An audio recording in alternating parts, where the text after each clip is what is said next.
안녕하세요. 닥신TV 신재욱입니다. 오늘 설명드릴 것은 현대자동차 소나타 하이브리드 모델을 보면 이제 128만원짜리 솔라 루프 패널을 옵션을 선택할 수 있습니다. 이 컨셉은 뭐냐 하면 자동차의 천장에 태양열 전지 셀을 달아놓고 태양열 발전을 해서 평소에 충전을 해놨다가 주행을 할 때 이 전기를 활용한다는 거예요. 현대자동차 측의 주장에 의하면 연간 주행거리가 1300km가 늘어난다고 주장을 하고 있습니다. 사실은 이제 1300km면 적은 거는 아니에요. 보통 가정집에서 주행거리가 연간 10,000km에서 15,000km 정도 되니까 거의 연간 주행거리가 10%가 늘어납니다. 128만원이라는 옵션 금액이 적은 금액이 아니지만 장기적인 관점에서 어느 정도 회수가 되지 않을까라고 생각한다면 이게 과연 선택할 만한 옵션이 아닌가 싶은 생각이 들기도 하죠. 결론부터 말씀드리면 저는 이거 대단히 회의적인데 그 이유에 대해서 지금부터 말씀드리도록 하겠습니다. 궁금하신 분들은 영상을 끝까지 보시면 됩니다. 자, 현대자동차 홈페이지에 들어가면 소나타 하이브리드 모델이 있고요. 최대 1300km, 국내 평균 일사량, 1년 기준 이런 표현을 했습니다. 사실은 약간 과학을 공부한 사람 입장에서 보면 이런 표현 자체가 굉장히 지금 약간 사기치고 있는 느낌이 드는 듯한 표현이 대단히 많습니다. 최대 1300km라는 표현 자체가 굉장히 뜬구름 잡고 있는 느낌이 들죠. 평균이 어느 정도고 그 편차가 어느 정도 나오는지 이런 식으로 얘기를 하든지 해야지 최대 1300이라는 거는 뭐 정말 자기네들이 찍을 수 있는 최대 피크 찍었다는 거나 똑같습니다. 여러분들이 뭐 자동차 연비 측정할 때 순간 연비 갖고 내리막길에서 최대 피크점 찍어갖고 뭐 리터당 30km 찍은 거 그런 거 갖고 주장하고 있는 거나 마찬가지인 거죠. 사실 별로 의미 있는 주장이 아닙니다. 게다가 국내 평균 일사량 기준인데 이 국내 평균 일사량 기준이라는 게 정확하게 얼마를 기준으로 했다는 건지 단위 면적당 들어오는 에너지 밀도 를 기준으로 그 일사량이 하루에 몇 시간 기준으로 했는지 뭐 계절은 날씨 기준은 어떻게 됐는지 그런 게 정확하게 객관적인 팩터들이 나와야 되는데 사실 이제 태양열 에너지 연구하는 사람들은 그런 걸 다 따집니다. 근데 그런 내용에 대한 일체 언급 없이 어떤 레퍼런스라는 언급도 없이 그냥 국내 평균 일사량 뭐 어떤 기준으로 했다는 건지 알 수가 없습니다. 게다가 1년 기준인데 대단히 많은 변수들이 있습니다. 이 표현 자체가 일단은 대단히 뜬구름을 잡고 있는 느낌이 든다. 자, 그 다음에 여기서 한 번 더 사기를 치고 있는데 태양열을 갖고 배터리를 충전하면 하루에 배터리 78%를 충전할 수 있다는 거예요. 자, 대단하죠. 현대자동차의 주장인데 이거 어떻게 생각하십니까? 하이브리드 차는 엄밀한 의미에서 전기차랑은 좀 컨셉이 많이 다릅니다. 하이브리드 차는 어찌 보면 내연기관에 더 가까워요. 그러니까 우리가 생각하는 이런 테슬라 같은 전기차랑은 좀 개념이 다르고, 그러니까 하이브리드는 기본적으로 내연기관 베이스에 어쩔 수 없이 버리는 에너지만 전기로 회수해서 쓰는 거예요. 그러니까 하이브리드 차량에서의 배터리는 그냥 소량의 캐패시터 같은 느낌입니다. 그러니까 하이브리드 차에서의 배터리는 용량이 클 필요가 없습니다. 테슬라의 모델 S 같은 경우는 구글 같은 거 검색하면 나오는 배터리 용량이 72kWh라고 나와요. 그런데 현대자동차 이 하이브리드 모델의 배터리 용량은 1.5kWh입니다. 테슬라 전기차 모델 S 배터리 용량의 2%밖에 안 돼요. 남아도는 버리는 에너지만 회수해서 임시로 버퍼처럼 활용하면 되는 거지 이거를 굳이 다 때려 박아서 저장할 필요가 없습니다. 그렇게 많은 에너지가 나오지도 않고요. 굳이 내연기관을 돌려서 발전을 할 필요가 없습니다. 왜? 에너지는 변환 단계를 거칠수록 많은 손실이 수반되니까. 자, 그래서 마치 이 그림을 통하면 태양열 전지를 통해서 전기가 굉장히 많이 발전이 돼서 배터리의 거의 78%를 저장할 수 있는 것처럼 나오지만 사실은 하이브리드 차에서의 이 배터리는 용량이 대단히 작다. 그래서 마치 78%가 저장된다는 것처럼 표현하지만 실제로는 되게 적은 용량밖에 저장이 안 된다. 이런 패널 갖고서는 테슬라 모델 S의 배터리를 저장한다고 치면 하루 종일 저장해봐야 거의 한 1.5%밖에 저장이 안 됩니다. 그것도 현대자동차가 주장하는 정말 최적의 조건 하에서 그렇다는 거지 실제 환경에서는 거의 그거에 뭐 반도 될까 말까 하겠죠. 여러분이 핸드폰 충전을 충전기에 꼽아놨는데 하루 종일 충전해봐야 1%도 채 올라가지 않는다. 그럼 그 충전 기능 의미가 있나요? 의미가 없다는 생각이 들겠죠. 그런 느낌입니다. 그러니까 사실은 현대자동차에서 이 솔라루프에 대한 기능을 제대로 주장을 하려면 시간대별로 실제 출력, 계절별로 실제 출력 그거를 데이터 시트를 그냥 공개하면 됩니다. 실제로 공개를 안 하겠죠. 왜냐면 해봤자 거의 쥐 좋은 만큼 나올 테니까요. 자, 근데 그나마 현대자동차에서 가장 의미 있게 주장하는 그나마 객관적인 데이터는 요런 표현을 씁니다.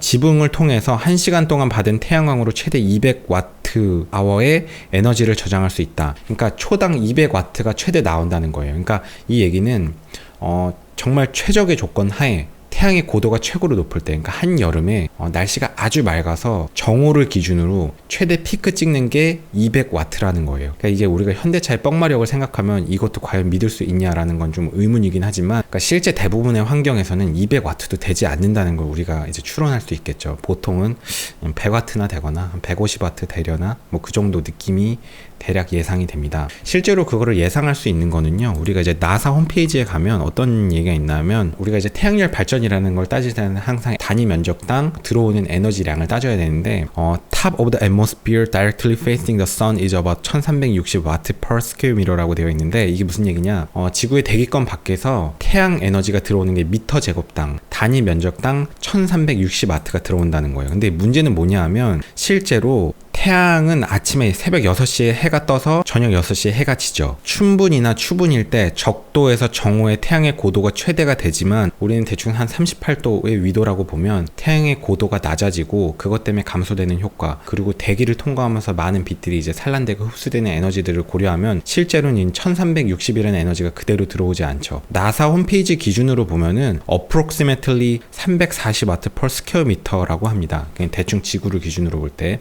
그래서 실제로 우리 대한민국 지표면에 떨어지는 단위 면적당 에너지의 양을 알면 그 에너지의 양에다가 태양열 발전 장치의 효율을 곱하면 우리가 실제로 이 태양열 전지판에서 나오는 실출력을 알 수가 있는데, 대한민국 땅에 들어오는 단위 면적당 이 에너지를 제가 되게 많은 검색을 했는데 실제로 정확한 정량적인 데이터 값을 찾기가 좀 힘들었습니다. 왜냐하면 그러니까 많은 변수들이 있기 때문이에요. 날씨라는 변수도 많고 위치에 따른 변수들도 많습니다. 날씨에 따른 변수가 되게 크고 계절에 따른 변수도 크기 때문이죠. 그래서 실제로 보면은 그냥 우리가 roughly 그냥 간단하게 봤을 때 정말 최대로 봤을 때 지표면에 한 1000W 정도 들어옵니다. 미터 제곱당. 보통 이제 뭐 솔라 패널 개발하는 제조사들의 주장인데, 그 이제 최대로 봤을 때 그렇고, 솔라 패널 효율이 대략 한 20% 정도 돼요. 그러니까 현대자동차 여기 홈페이지 주장대로 정말 그냥 최대 맥스 값 찍을 때 미터 제곱당 한 200W 정도 나온다는 거고, 대충은 그냥 한 100W나 나올까 말까 하겠죠. 그 정도를 우리가 대충 예상할 수 있습니다. 어쨌든 최대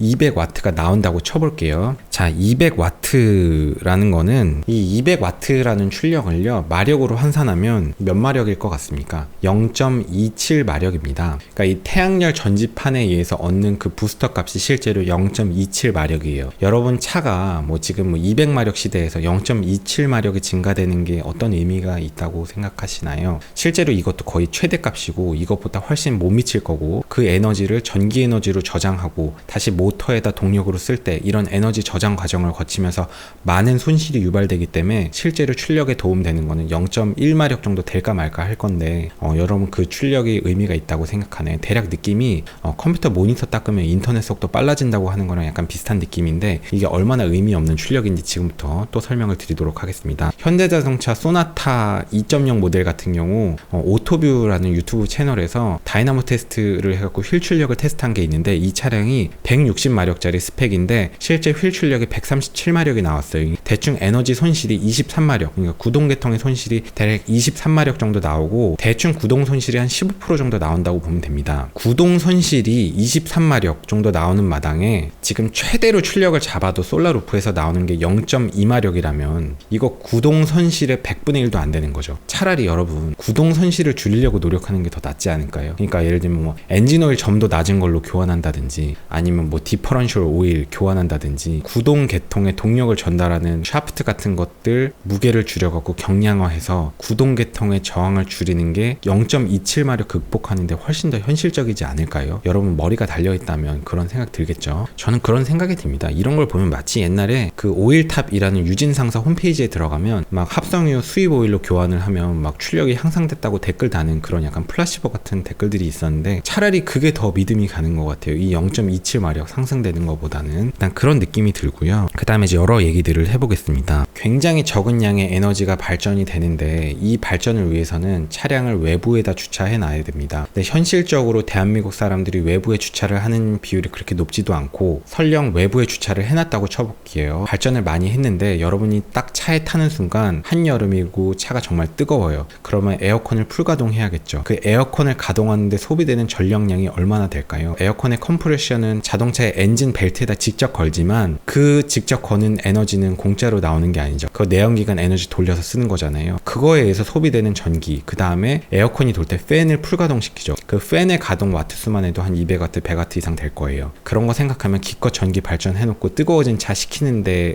에너지 다 써버리고 끝날 겁니다. 이해 가시나요? 자, 이제 그런 이슈들이 생기고요. 차라리 지하주차장 시원한 데에 차 세워놓고 에어컨 그나마 조금이라도 덜 트는 게 전기를 더 아끼는 걸 수도 있겠다는 생각이 좀 듭니다. 자, 우리가 솔라 패널에서 얻는 출력이 대충 한 0.27마력 정도 최대로 잡았을 때 그 정도 실시간 출력에 그 정도 된다고 했잖아요. 자, 그렇게 생각하면 차라리 그냥 운전 습관 바꾸는 게 훨씬 더 클걸요? 여러분이 운전 습관에 의해서 연비 좌지우지 되는 게 대단히 큽니다. 그거에 의한 연비 소실이 굉장히 큰데 지금 이 0.27마력에 해당하는 대략 200W에 해당되는 요 정도의 출력을 극복하는 거는 얼마든지 운전 습관에 의해서 너무너무 쉽게 극복할 수 있는 수준입니다. 차라리 운전 습관을 고치는 게 훨씬 더 좋아요. 그 다음에 이 정도의 출력은 대단히 적은 출력이기 때문에 차라리 자동차의 무게를 조금 줄이는 게 훨씬 더 큽니다. 자동차를 경량화하는 게 훨씬 더 중요하지 지금 솔라루프 패널에서 나오는 이 정도 출력은 거의 의미가 없습니다. 자, 그 다음 고속 주행을 할 경우는 자동차의 모든 출력이 한 15%에서 20% 정도는 구동계통의 저항으로 활용이 되고 나머지 한 70에서 80% 정도는 대부분 공기 저항에 대해서 자동차 엔진이 일을 합니다. 예를 들어서 현대차 하이브리드 갖고 풀악셀을 때려갖고 뭐 160마력으로 주행을 하고 있다고 치면은 한 2-30마력은 구동계통의 저항으로 쓰이고 120마력 정도는 거의 공기 저항에 대해서만 순수하게 일을 하게 되는데 즉 자동차가 고속도로에 고속 주행을 할 때는 공기 저항에 대해서 대단히 많은 일을 합니다. 그러니까 100마력 이상의 출력이 거의 공기 저항에 대해서만 일을 해요. 차라리 앞에를 뾰족하게 만들어서 공기 저항을 줄이고 뒤쪽을 뾰족하게 만들어서 고속으로 주행하면 뒤쪽에서 생기는 드랙 포스도 되게 큰데 그 드랙 포스를 줄여갖고 공기 저항에 대해 하는 일을 줄이는 게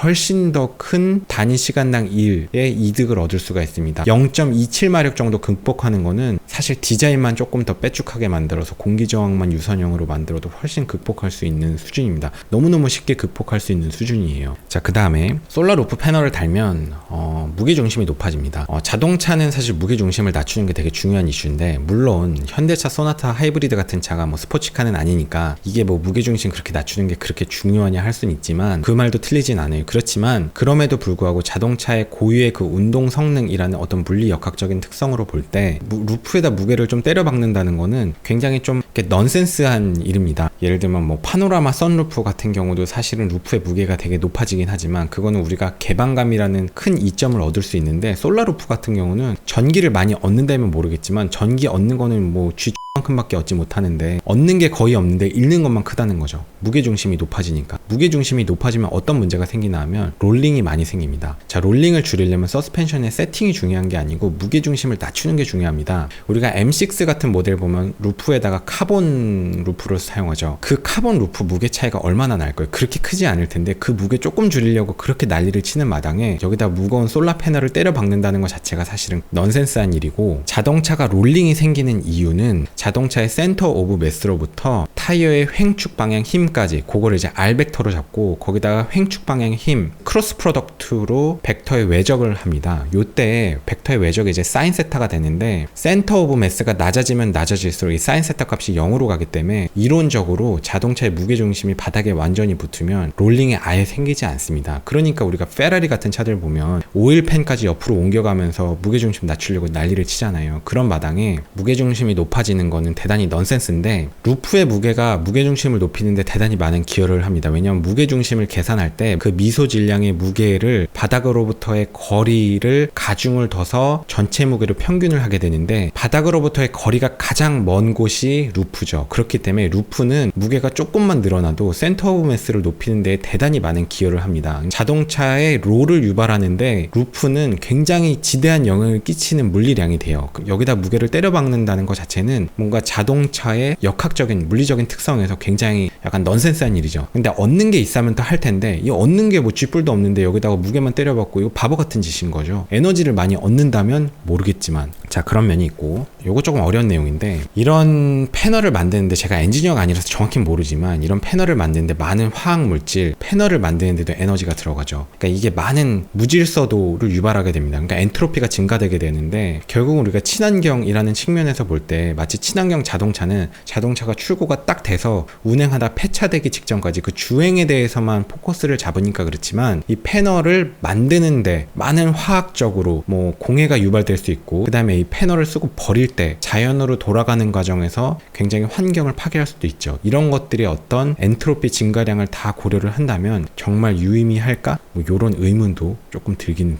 들죠. 이 솔라 패널에서 나오는 전기가 사실은 대단히 적어요. 뭐 200W, 최대로 잡아봐야 200W면 자동차에서 그냥 공조기 팬이나 돌리고 실내 전구나 킬까 말까 한 수준의 전기가 됩니다. 이 정도의 전기라면 이 전기를 구동계통 배터리에 저장을 하느냐, 혹은 그냥 바로 내부 전기장치를 쓰는데 먼저 그냥 써버리느냐, 이런 이슈에 대해서 전혀 중요하지 않습니다. 전기가 충분히 많이 발전이 된다면 그 발전된 전기를 최대한 손실 없이 구동계통에 쓰는 배터리에 저장하는 이슈가 되게 큰 이슈가 될 텐데, 이거는 이미 전기가 거의 되게 엄청나게 적기 때문에 이렇게 적은 전기면 그냥 자동차 전기 시스템에 그냥 미리 써버리면 돼요. 그렇게 써버리면 결국은 자동차 전기 소모가 조금이라도 줄어들 거고, 그 조금이라도 줄어들기 때문에 자동차 이슈에서 제네레이터, 발전기를 그나마 조금이라도 덜 걸겠죠. 그러니까 발전을 조금이라도 덜 해도 되고, 그렇기 때문에 어떤 연비의 향상을 아주 조금 보겠죠. 이론적으로 정말 조금. 이해가 가시나요? 자, 그런 점을 생각하면, 여러분 확장하면 여기까지 생각할 수 있습니다. 조금 더 생각하면 사실은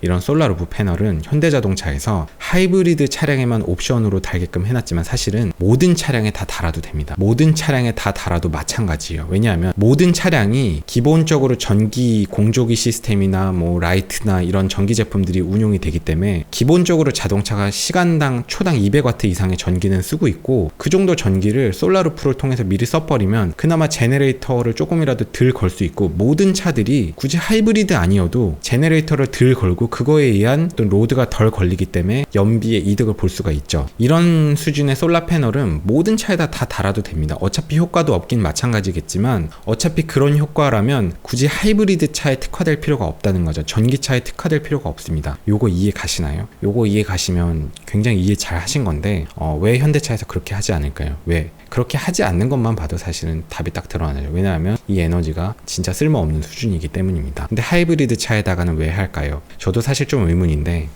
그냥 약간 컨셉을 잡는 거죠. 그냥 굉장히 친환경 차고, 친환경 차에 자기가 굉장히 리딩하는 트렌드 하는 역할을 하고 있다. 그 다음에 이 정도 연비를 아낀다는 거는 그냥 휠 1인치 줄이는 게 훨씬 더 연비 향상에 이득이 됩니다. 이 0.27마력에 해당되는 수준의 출력을 아낀다는 거는, 휠의 인치수를 줄이면 휠의 모멘트 오브 이너셜 값이 줄고 가감석에서 굉장히 라이트해지고 유리한 효과가 있기 때문에 이 정도의 에너지 충분히 휠 1인치만 줄여도 극복이 됩니다. 솔라루프에서 얻어지는 출력은 굉장히 다른 물리적인 변수들에 비하면 되게 적은 거다. 자, 그럼 현대자동차에서 도대체 이런 차를 왜 만들까? 저는 현대자동차 엔지니어들이 요 소나타 하이브리드 모델에 있는 부서에 있는 사람들이 솔라루프 자체가 실제로 경제성이 거의 없다라는 거를 완벽하게 다 알고 있습니다. 그 사람들이 모를 리가 없어요. 모를 리가 없는데 왜 만들까요? 사실 저도 그거에 대해서는 좀 의문인데, 몇 가지 이유가 있을 것 같아요. 그냥 뭐 CEO가 그냥 만들라고 했으니까 CEO가 막 닭달 볶은 거죠. 뭐 좀 새로운 거 좀 해봐라, 뭐 트렌드 좀 이끌어봐라, 뭐 붐을 좀 일으켜봐라, 막 되도 않는 거 막 태양열 발전하고 해봐라, 막 이러니까 스타급 엔지니어들이 생각할 때 이거 되도 않는 거지만 야, 그냥 하나 만들고 보자 하고 만든 거죠. 그래서 나왔고, 그냥 대충 이렇게 과장해서 광고하니까 사람들이 볼 때는 또 이 광고 효과가 있는 거예요. 현대자동차가 되게 친환경 자동차를 잘 만들고 있구나, 이런 느낌이 좀 들기도 하죠. 효율이 되게 좋구나, 뭐 이런 느낌이 들잖아요. 실제로 이게 그렇게 의미가 있다면 다른 제조회사들에서 왜 안 만들까요? 너도 나도 다 만들겠죠. 다른 자동차 제조회사들이 연비 정말 조금 높이려고 얼마나 막대한 비용을 투자하면서 연구를 하고 있는데, 이 솔라루프 하나 단다고 연간 1300km를 더 주행할 수 있다면 적은 거 아니죠. 이거 안 할까요? 왜 안 할까요? 경제성이 없기 때문이에요. 자, 우리가 경제학 원론에 처음에 보면 인센티브에 반응을 한다, 이런 내용이 있잖아요. 경제성이 있으면 하지 말라고 뜯어말려도 불법으로라도 이거 천장에다 솔라루프 사람들이 달고 다닐 겁니다. 애프터마켓 시장에서 솔라루프 달고 다니는 이 마켓이 생길 거예요. 실제로 이거 해봐야 200W도 안 되는 되게 조그만 전기기 때문에 일반적인 내연기관 차도 달아도 똑같은 효과 나옵니다. 똑같은 효과 나와서 그거에서 제네레이터 발전기 조금 덜 로드 걸리고 그거에 의한 연비 향상이 있다고 주장하겠죠. 해봐야 거의 차이 차이 하나도 안 나겠지만, 왜냐면 발전량이 워낙 적으니까. 다른 회사들에서 하지 않는 이유들이 있긴 있습니다. 물론 이제 뭐 도요다에서 프리우스에다가도 달긴 했고, 까마로 같은 차도 뭐 제가 알기로 이런 거를 달아놨던 걸로 알고 있어요. 그래서 결국 시장에서 환영을 받지 못하죠. 그 이유는 다 이유가 있습니다. 돈이 안 되기 때문이죠. 경제성이 없기 때문이에요. 자, 그래서 오늘 영상은 여기까지 하겠고요. 일단은 여러분이 이 영상을 끝까지 보실 분이 있을지 모르겠는데, 결론적으로 보면 거의 도움이 안 될 겁니다. 거의 도움이 안 되고요. 저는 현대자동차 엔지니어들이 도움이 안 된다는 거를 분명히 알고 있다고 믿어 의심치 않습니다. 이 사람들 모를 리가 없는 사람들이에요. 왜냐하면 저보다 훨씬 똑똑한 사람들이니까. 자, 그런데 사실 이제 엔지니어들은 또 그런 점도 있죠. 그러니까 과학을 하는 사람들은 과학 혁명을 일으키고 새로운 패러다임을 만들기 위해서 노력을 하는 무주공산의 깃발을 꼽는 분들이잖아요. 새로운 시도를 하기는 하는 거죠. 그러니까 이런 시도를 통해서 발전이 되고, 이런 발전을 통해서 태양열 발전의 효율도 지금은 뭐 20%가 될까 말까 한 수준이지만, 이거를 더 효율을 높이고, 먼 미래에는 태양열 에너지 자체는 에너지 면적당 밀도가 너무 낮지만 그 낮은 밀도를 모아서 집약할 수 있는 그런 기술이 생긴다든지, 지금으로 볼 때는 정말 뭐 거의 실현 가능성 없는 말도 안 되는 공상소설 같은 얘기들이지만, 우리가 사실 지금 하늘을 날아다니는 이런 비행기가 생겨서 지구 반대편까지 12시간이면 갈 수 있는 시대가 올 줄은 상상도 하지 못했잖아요. 그러니까 사실 미래에는 그런 일이 생길 수도 있고, 과학자들은 그런 걸 연구하는 사람 입장에서 계속 실패를 거듭하고 새로운 시도를 하는 측면에서 바라본다면 이해를 할 수 있지만, 현 시점에서 볼 때는 이 지금 하이브리드 솔라 패널 128만원짜리는 한마디로 얘기하면 라고 저는 그렇게 판단합니다. 그러니까 이 솔라 패널에다 128만 원을 쓰는 일은, 여러분이 128만 원을 갖고 정말 최대한 무가치한 일에다 돈을 허비를 해도 그것보다 무가치한 일이라고 저는 생각해요. 아무 의미가 없다고 생각하시면 됩니다. 그럼 오늘 영상 여기까지 하겠습니다. 긴 영상 봐주셔서 감사합니다. 수고하셨습니다.